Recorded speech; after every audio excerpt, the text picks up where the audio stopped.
5 दिन का बच्चा और 5 लाख का सौदा। सोचो, एक माँ ने अभी नया नया अपने बच्चे को जन्म दिया है और वो बच्चा सिर्फ 5 दिन का है। और बहुत से लोग उसको सिर्फ एक इंसान नहीं समझ रहे, एक प्रोडक्ट की तरह देख रहे हैं और उसकी कीमत लगाई जा रही है कई लाखों रुपए। ये किसी मूवी का सीन नहीं है, ये हाल ही में हुए एक चाइल्ड ट्रैफिकिंग रैकेट की कहानी है, जिसमें पुलिस ने 12 लोगों को अरेस्ट किया और 5 मासूम बच्चों को रेस्क्यू भी किया।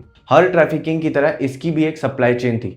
सबसे पहले टारगेट किए जाते हैं वर्नेबल लोग, ऐसी फैमिलीज जो जिनको फाइनेंशियल क्राइसिस होते हैं या फिर जो बच्चा अनवांटेड या फिर अनरजिस्टर्ड हो, ऐसे लोगों को देखा जाता है। फिर एंटर होते हैं मिडिल मैन। ये लोग हॉस्पिटल्स, लोकल कॉन्टैक्ट्स और फेक डॉक्यूमेंट्स का इस्तेमाल करके बच्चे को इधर से एक जगह से दूसरी जगह पर पहुंचाते हैं और धीरे धीरे ये एक न्यू बॉर्न बेबी की आइडेंटिटी ही चेंज कर देते हैं, जैसे कि कोई इंसान नहीं, कोई फाइल ट्रांसफर कर रहे हो। अभी दिल्ली पुलिस को इस नेटवर्क के बारे में जैसे ही इनपुट मिला, उन्होंने इन्वेस्टिगेशन शुरू कर दी और पुलिस ने सर्विलेंस और ट्रैकिंग के माध्यम से इनको ट्रैक किया। एक ऑपरेशन में इन्होंने 12 लोगों को अरेस्ट किया और 5 बच्चों को रेस्क्यू किया। सबसे शॉकिंग बात, रेस्क्यू हुए बच्चों में एक बच्चा 5 दिन का था। सोचो, 5 दिन का वो छोटा सा बच्चा जिसको अपनी माँ की गोद में होना चाहिए था, वो इस ट्रैफिकिंग के दलदल में फंसा था। लेकिन ये कहानी सिर्फ एक गैंग की नहीं है, ये कहानी डिमांड और सप्लाई की भी है।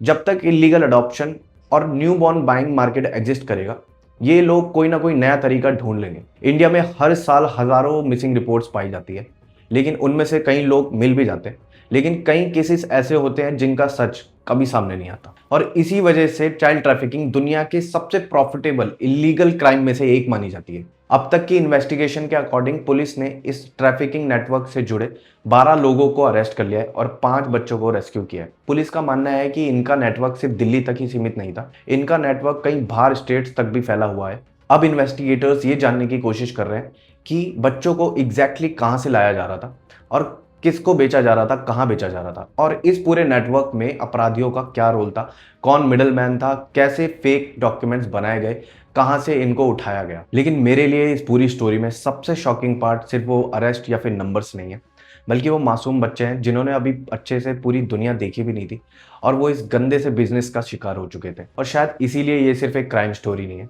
ये हमें याद दिलाता है कि सोसाइटी के वो लोग जो सबसे सच्चे, सबसे साफ और मासूम लोग हैं, उनको बचाने में हम कितने सक्सेसफुल हैं और कितने नहीं।